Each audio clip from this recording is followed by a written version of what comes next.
रक्त बहाकर श्रृंगार करो तलवारियां खामोश नहीं, हम राणा के वंशज, हार तो हमें कतई स्वीकार नहीं। जी हां प्यारे दोस्तों, जीतने का जुनून लेकर के निकले हो, जीत के लौट के बारे में सोचिएगा। जैसा कि मेरे पीछे लगे थंबनेल के माध्यम से आपको पता चल रहा होगा कि नॉरसेट 6 में सब्जेक्ट का क्या पैटर्न होता है, सब्जेक्ट का क्या वेटेज हो सकता है, या जो नया बदलाव आपके नॉरसेट के अंदर देखने को मिला है वो किस प्रकार से आ सकता है। तो नॉरसेट 6 के प्री और मेंस को लेकर के कंप्लीट अपन प्लान को देखने की कोशिश करेंगे कि क्या किस प्रकार का आपका नॉरसेट 6 देखने को मिल सकता है। तो वीडियो के अंत तक आपको बने रहना है, क्योंकि आपके लिए अति महत्वपूर्ण इंफॉर्मेशन लेकर के आया आपका अपना उत्कर्ष परिवार। चलेगा, बात करते हैं सबसे पहले कि ये नॉरसेट जो 6 है उसमें क्या चीजों में बदलाव हो सकता है या क्या क्या चीजें देखने को मिल सकती है। सबसे पहले कि जैसे कि आपके सामने लिखा है कि नॉरसेट 6 को कंडक्ट कौन कराता है, तो एज यूजुअल जो आपका नर्सिंग कॉमन एलिजिबिलिटी टेस्ट है, जिसे अपन नॉरसेट जानते हैं, जिसे all India institute of medical science new Delhi conduct कराता है। नेक्स्ट अगर बात करें कि प्री और मेंस की डेट आपके सामने लिखी हुई है, प्री का पेपर आपका 14 अप्रैल को होना है और मेंस का पेपर आपका 5 मई को होना है। हमेशा छुट्टी की टेंशन रहती है, तो इस बार दोनों ही संडे को ही पेपर रखे गए, प्री और मेंस 2 स्लॉट में।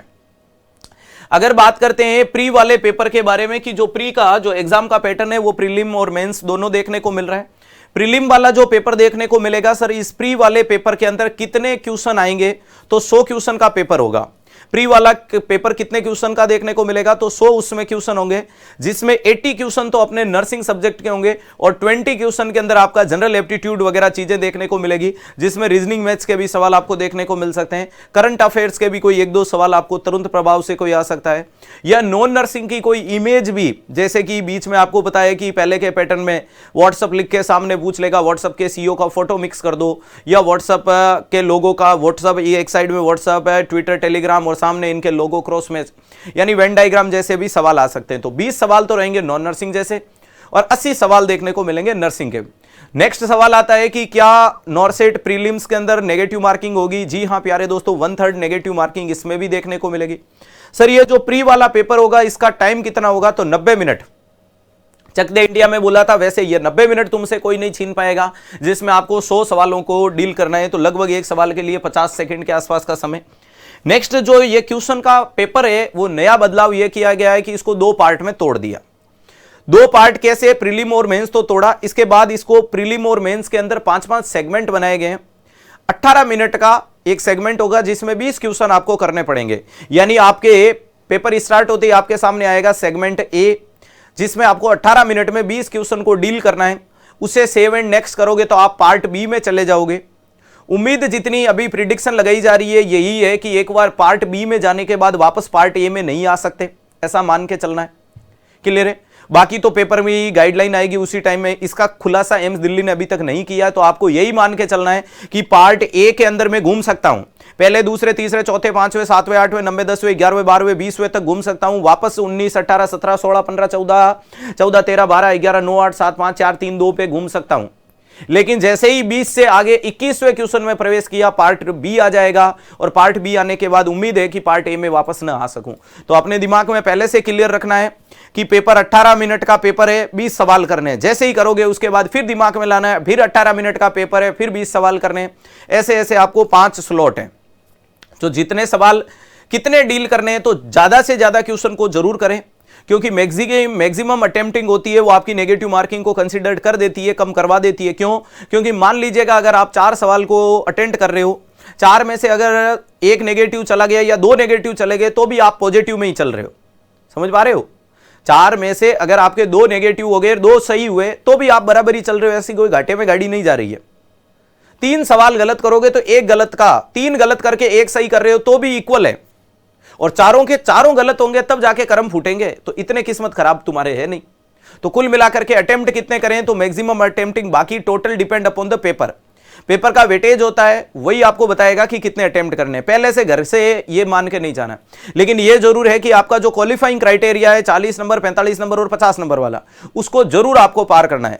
35 40 45 वाला, उसको आपको जरूर उससे मान के एक्स्ट्रा चलना है। और कोई भी धुरंधर पेपर में बैठेगा, 100 क्वेश्चन में से 10 से 20 क्वेश्चन हर बंदे के गलत होंगे, तो इतना डिफरेंस भी एक्स्ट्रा लेके चलना। ऐसा नहीं कि तुम्हारा क्वालिफाइंग क्राइटेरिया 45 है, क्वालिफाइंग क्राइटेरिया तुम्हारा कितना है 45 है और तुम अटेम्प्टिंग 40 कर रहे हो, फिर तो कोई मतलब नहीं है। तो अटेम्प्ट कितने करें, पहली बात मैक्सिमम, दूसरा सवाल total depend upon the paper, तीसरा बढ़िया जवाब कि आपका क्वालिफाइंग क्राइटेरिया से प्लस 20 क्वेश्चन तो मान के चलना ही है।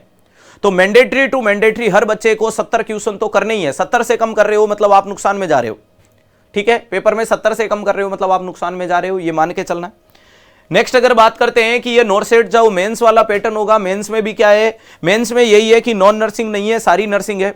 90 मिनट का पेपर होगा, 100 क्वेश्चन इसमें भी आएंगे, इसमें भी आपके वो 18 मिनट 20 क्वेश्चन वाला सेगमेंट होगा, 5 सेगमेंट यहां पे भी देखने को मिलेंगे। यहां पूरी की पूरी नर्सिंग आएगी, यहां पूरी की पूरी आपको क्या होगी, नर्सिंग। प्रीलिम्स में एक चीज याद रखिएगा, प्रीलिम्स एक क्वालिफाइंग एग्जाम है, वो आपकी रैंक डिसाइड नहीं करेगा, चाहिए आप एग्जाम के लास्ट रैंक पे आ रहे हो तो भी आपको मेंस में appearing. Prelim is a only part for qualification of the mains. Prelim को पास करके सिर्फ मेंस में प्रवेश किया जा सका है, कौन सा एम्स मिलेगा क्या मिलेगा वो सिर्फ मेंस पे डिसाइड करेगा। तो आपको अफरा तफरी नहीं, प्रीलिम्स को सिर्फ पास ही करना है कि पास करके कहां आ गए, मेंस में। मेंस में अच्छा एफर्ट्स दिखा के क्या करना है, अच्छी रैंक लानी है ताकि आपका मन पसंदीदा इंस्टीट्यूट आपको मिल सके। तो 90 मिनट 100 क्वेश्चन, 18 मिनट 20 क्वेश्चन, ये सेगमेंट वाला चलेगा। यहां पे भी 1/3 नेगेटिव वाला मामला चलता है। नेक्स्ट अगर बात करते हैं कि सब्जेक्ट का वेटेज क्या देखने को मिलता है या नर्सिंग के कौन से सब्जेक्ट होते हैं, तो अगर मैं बात करूं तो वो एम्स दिल्ली है प्यारे दोस्तों। और एम्स दिल्ली का टारगेट हर बार ये रहता है कि मैं कुछ परिवर्तन करूं, लेकिन कुछ चीजें होती है जिनको वो परिवर्तन नहीं कर पाता है और वो होती है अपनी आन बान शान। बोले तो नर्सेज का काम है पेशेंट की केयर करना। पेशेंट की केयर करने के लिए जो अति महत्वपूर्ण चीज आती है वो आता है फंडामेंटल। हर चीज का फंडामेंटल राइट होता है। नर्सिंग की फंडामेंटल प्रोसेस होती है, यानी हर चीज का step, patient care, drainage care, bed care, ये वो, मेडिसिन देना, मेडिसिन लेना, काउंसलिंग करना था, कम्युनिकेशन करना, ये सब कुछ चीजें। तो सबसे इंपॉर्टेंट है कि हर साल एम्स दिल्ली कुछ नया करने की कोशिश करता है, लेकिन कुछ चीजों में वो बिल्कुल परिवर्तन नहीं कर पाता। तो मेरा मानना है सबसे पहले उन चीजों को फोकस में लाएं जो फिक्स 100% जिनसे सवाल उठ के आते हैं, और वो चीज निकल के आती है फंडामेंटल से। कहां से निकल के आती है, फंडामेंटल। अब जो आजकल बढ़ता हुआ एम्स दिल्ली का जो पैटर्न देखने को मिलता है वो आता है कॉम्बिनेशन ऑफ फंडा विद मेडिकल सर्जिकल। अलग से मेडिकल सर्जिकल के सवाल मिलते हैं, लेकिन हर जगह आपको प्रोसेस से के माध्यम से फंडामेंटल से को रिलेट कर देते हैं। तो कुछ बच्चे तो बोलते हैं कि सर एमएसएन का पैटर्न ज्यादा आता है, कुछ बोलते हैं फंडामेंटल का ज्यादा आता है। मैं बोल रहा हूं कि एमएसएन को कॉन्जॉइंट लिया जाता है फंडामेंटल के साथ। जैसे कि हर बार सवाल आएगा कि ये patient of the Parkinson disease है, पार्किंसन डिजीज वाले पेशेंट के लिए नर्स उसे केयर करने के दौरान क्या स्टेप फॉलो करेगी। तो पार्किंसन सब्जेक्ट, पार्किंसन डिजीज कहां से आ गई, एमएसएन से, और केयर करने वाली चीज कहां से आ गई, फंडामेंटल से। तो सबसे ज्यादा फोकस आपको शुरुआत में प्रोसीजर जैसी प्रैक्टिकल चीजों पे ज्यादा फोकस करना है। किन चीजों पे ज्यादा फोकस करना है, प्रैक्टिकल चीजों पे ज्यादा फोकस करना है आपको। नेक्स्ट अगर आपको पूछे तो जो आजकल ओटी, आईसीयू, इमरजेंसी, सबसे पहले मैं इन सब्जेक्टों पे जाने से पहले आपको वहां ले गया। पहला पॉइंट मैंने आपको fundamental conjoint with medical surgical बता दिया। नेक्स्ट जितने भी प्रैक्टिकल का मतलब देखने को मिलता है जो भी आपके प्रोसीजर्स होते हैं, प्रोसीजर की प्रायोरिटी, केयर वगैरह, वो ओटी, आईसीयू, इमरजेंसी। ओटी में मरीज को प्री ओप की केयर क्या होती है, इंट्रा ओप की केयर क्या होती है, पोस्ट ओप की केयर क्या होती है, हमारी रेस्पॉन्सिबिलिटी एज ए नर्स कहां क्या है, कहां क्वेश्चन करना है, कहां ऑब्जेक्शन करना है, कहां ब्लेम करना है। और इमरजेंसी में मरीज की रिब टूट के आया, इमरजेंसी में आया, मरीज के नाक में, अरे नाक में इंजरी हो गई, मरीज आया हेड इंजरी का हो गया, मरीज को सांस नहीं आ रही है, मरीज का दम घुट रहा है, मरीज के शरीर से ब्लीडिंग हो रही है, मरीज ने जहर खा लिया, मरीज ने कोई जहर की गोलियां खा ली है, मरीज का बॉडी जल गया, मरीज कहीं से गिर गया, अट्रम सट्रम करके इमरजेंसी। तो ओटी, आईसीयू, इमरजेंसी अपना वेटेज रखने वाला पोर्शन होता है। इसके साथ में हर सब्जेक्ट अपना exam point of view important है। नॉरसेट की अगर तुम तैयारी कर रहे हो तो अपने नॉरसेट सबसे बड़ा एग्जाम है। नॉर्मली देश और दुनिया के सर्वप्रथम आप एग्जाम देखते हो तो जैसे कि अलग अलग बड़े बड़े एग्जाम होते हैं। यूपीएससी का एग्जाम एक बड़ा एग्जाम होता है। नॉर्मली आईएएस की जो तैयारी, कलेक्टर बनने की तैयारी करते हैं, तो अपने नर्सिंग का यही कलेक्टर है। एम्स दिल्ली का पेपर नॉरसेट अपने नर्सिंग का कलेक्टर एग्जाम बोल सकते हो, जिसमें सारे सब्जेक्ट अपना बराबर इक्वल डिस्ट्रीब्यूशन रखते हैं, इक्वल वेटेज रखते हैं। तो आपको सारे सब्जेक्टों को तवज्जो के साथ पढ़ना है।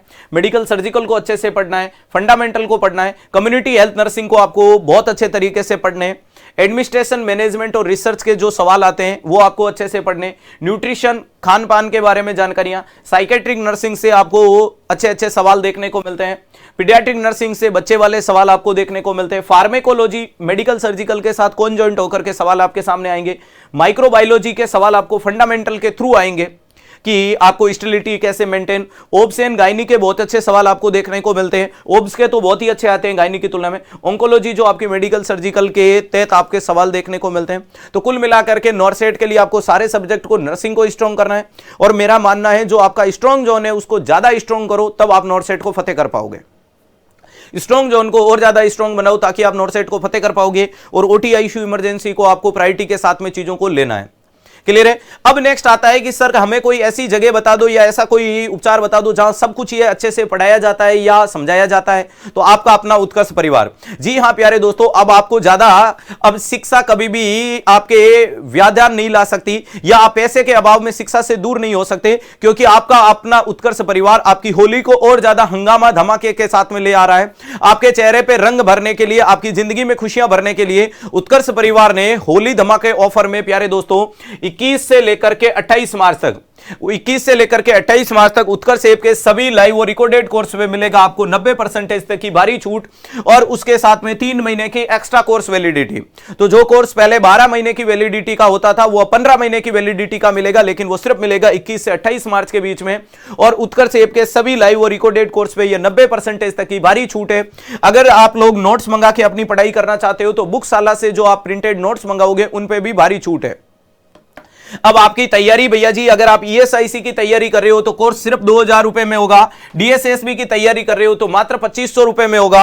नॉर्सेट की तैयारी कर रहे हो तो मात्र 3500 रुपए में। ये भी लाइव फ्रॉम स्टूडियो, ये भी लाइव फ्रॉम स्टूडियो, ये भी लाइव फ्रॉम स्टूडियो है।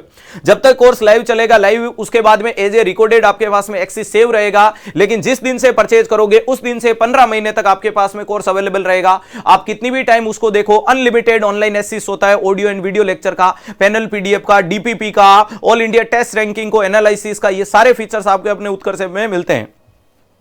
अगर आप हमारे जोधपुर के ऑफलाइन सेंटर बेच से घर बैठे जुड़ना चाहते हो तो मात्र 5500 रुपए में जुड़ पाएंगे। इसके अलावा अगर आपका टारगेट एमसीक्यू बेच है कि कम समय में सटीक सवाल पढ़ लूं, जिसमें सिनेरियो बेस जैसी चीजें आ जाए, जिसमें प्रैक्टिकल बेस जैसी चीजें आ जाए, तो मात्र 1000 रुपए में।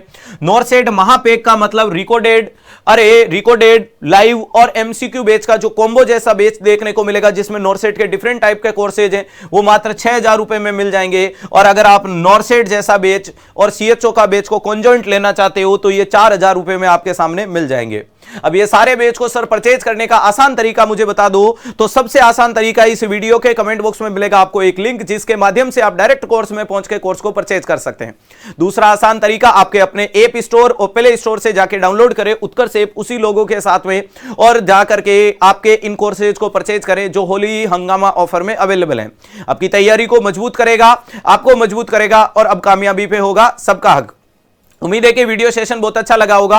वीडियो सेशन के बारे में क्लास के कमेंट बॉक्स में कमेंट जरूर छोड़िएगा, और इंफॉर्मेटिव इंफॉर्मेशन को अटक से कटक और कश्मीर से कन्याकुमारी तक के लोगों तक पहुंचाएगा कि प्रीलिम्स और मेंस का क्या पैटर्न है, कैसे एग्जाम को डिसाइड करना है और कितने सवाल आपको अटेम्प्ट करने हैं।